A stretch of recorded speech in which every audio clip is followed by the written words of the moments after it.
when the Sahara was, in a number of occasions during the Ice Age, incredibly fertile. It was a kind of environment that would have nurtured human civilization. And we really can't write off the possibility of a lost civilization until we take a much closer, much more detailed look at the Sahara.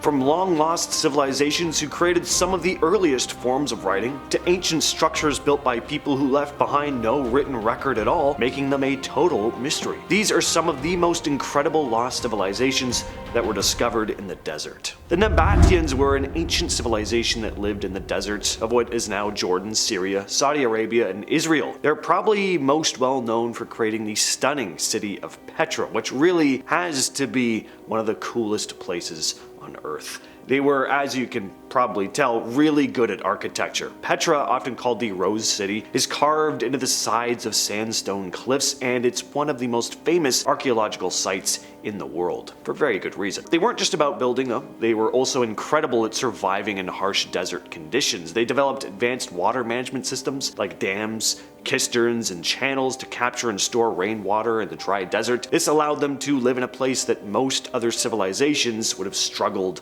to survive in. They were also skilled traders, controlling trade routes that connected Arabia, Egypt, and the Mediterranean. They traded spices, incense, and other goods, which made them incredibly wealthy. Their success was partly due to their ability to adapt to the desert environment and make use of its resources in smart ways. They didn't leave behind written records, but they did leave behind structures and tons of artwork that has helped us piece together what their culture was probably like. The Ancestral Puebloans, also known as the Anasazi, were a Native American civilization that lived in the southwestern United States, mainly in what's now Colorado, Utah, Arizona, and New Mexico. They're known for having built cliff dwellings and pueblos in the desert, especially in places like Mesa Verde and Chaco Canyon. Their homes were often carved right into the sides of cliffs, giving them protection from the harsh desert environment. They were also skilled architects and farmers. They lived in a dry desert, but they developed impressive irrigation systems to grow crops like corn, beans, and squash, and they also built large multi-story buildings, creating entire communities that could house hundreds of people. Their most famous site, Chaco Canyon, was a major center for culture and trade. It had grand ceremonial structures, large plazas, and roads leading in all different directions, almost like an ancient highway system of the desert. The Puebloans were also known for their intricate pottery, woven textiles, and beautiful rock art. Their culture was deeply connected to the land, with religious ceremonies tied to the cycles of nature, but by the late 1200s, they just mysteriously abandoned their cliff dwellings, and there's still some debate as to why. The Sumerians were one of the earliest known civilizations, and they lived in the deserts of Mesopotamia and what's now southern Iraq. They came about around 3500 BCE and are often credited with creating the first cities. The land they lived on was mostly dry and flat, but the Tigris and Euphrates rivers gave them the water they needed to survive. The Sumerians were also famous for developing one of the first writing systems, cuneiform. They used wedge-shaped marks on clay tablets to create everything from business transactions to religious stories, and this allowed them to keep records and pass on knowledge across generations. The Sumerians were also skilled builders, engineers, and farmers. They created irrigation systems to water their crops, which helped them turn the desert into fertile land. And they also built impressive structures like ziggurats, which are these huge stepped pyramids that were used for religious ceremonies. Their cities like Ur and Uruk were bustling with activity, with markets, temples, and palaces. The Sumerians also made huge advances in math, science, and law, but then they disappeared, and their cities were buried under layers of sand until being rediscovered in the 19th century. The Hohokam were an ancient civilization that lived in the deserts of the American Southwest, mainly in what is now Arizona, from around 300 to 1500 CE. Now, the Hohokam, that's not what they were actually called, but that's what archaeologists have named them. They're best known for their canal systems. They took advantage of the little water they had, creating hundreds of miles of irrigation canals that helped them grow crops like corn, beans, and squash in the desert. Canals were so advanced that some of them are still visible to this day, and they used the flow of water from rivers like the Salt River to channel water to their fields, and this allowed them to support large communities, even in a desert where water is obviously scarce. They lived in these large planned settlements with houses made of adobe and wood. They built platform mounds for religious ceremonies, and they were skilled in pottery, creating intricate designs that have been rediscovered by archaeologists. But Like so many other civilizations on this list, the Hohokam mysteriously disappeared around 1500 CE.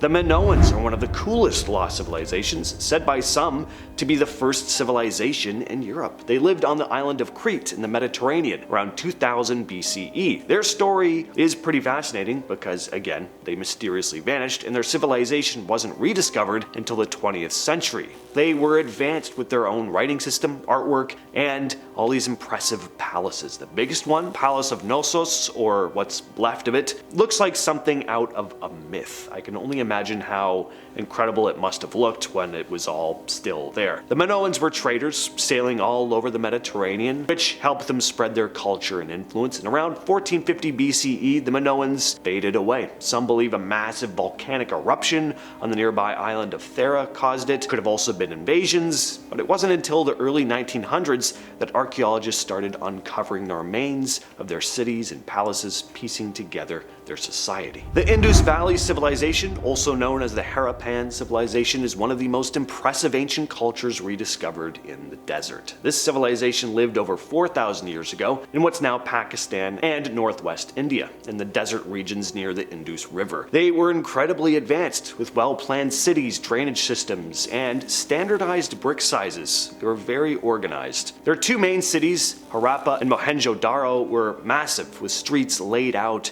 and neat grids. They also had sophisticated water management systems with public baths and wells, but even though we have all this evidence left behind from them, we still don't know how to read their writing system, which means we can only guess about their language and the reason for their sudden collapse around 1900 BCE. In the early 20th century, archaeologists discovered the ruins of Harappa and Mohenjo-Daro buried beneath layers of earth, and today we know they were an incredibly advanced society, but there's still a lot of mystery about their culture. Next up, we have the Nabta Stones, which are a series of old structures in the Nubian desert. They're around 6,000 to 7,000 years old. They were discovered by a team of archaeologists led by Fred Wendorf in the 70s. The stones are flat rocks and big stones set up in a circular formation.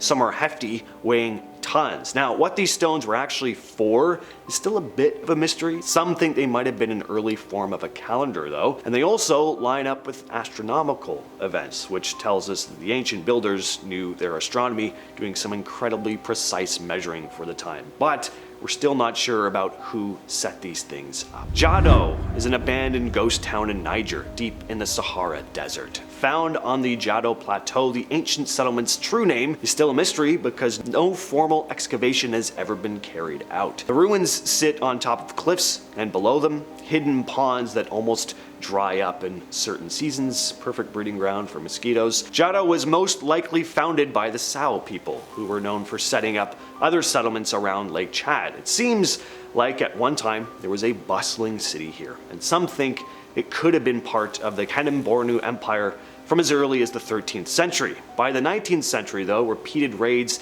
by the Tuareg and the spread of malaria from cattle herding pushed people out. By the mid-20th century, only a handful of people remained, relying on date farming and salt harvesting. In 1930, during French colonial rule, a military outpost was set up nearby. Djado stayed relatively quiet until 2014 when gold was discovered in the area, so then there was a rush, attracting thousands of miners from across North Africa, but mining operations were shut down in 2017. The Norte Chico civilization is one of the most mysterious ancient societies in the Americas, located in what is now Peru. Dating back to around 3000 BCE, it might be the oldest known civilization in the Americas. The ruins have revealed some amazing finds, mainly huge pyramids and intricate irrigation systems. There's still a lot we don't know about how people actually lived though. So far, 6 pyramids have been discovered, with the biggest one being Pyramide Mayor. Now, these structures aren't as flashy as later Inca pyramids, but they're still impressive and interesting because we just know so little about the people who built them. The Norte Chico people didn't make pottery either, which is kind of unusual for ancient civilizations. Instead, they're thought to have used gourds, which of course don't last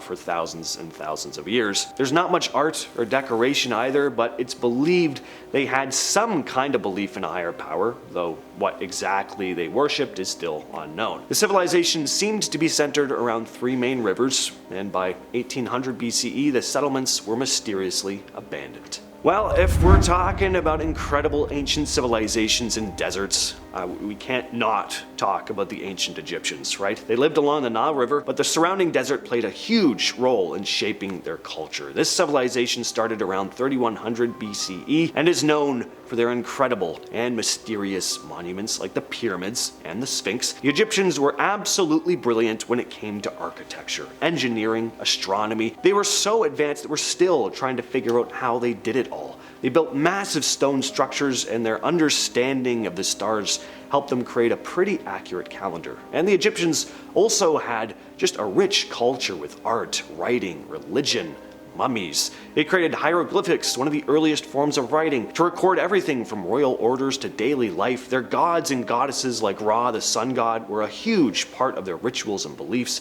For centuries, the desert kept their secrets hidden, but over time, archaeologists started digging up tombs, walking into these incredible temples, and finding all sorts of artifacts that we're still amazed by to this day. And even with all we've learned about the ancient Egyptians, there are still plenty of mysteries, still unexplored areas of the pyramids, and still questions and conspiracies about their technology. With all that said, I've been your host, James, and I'll catch you, yes, you specifically, in the next video.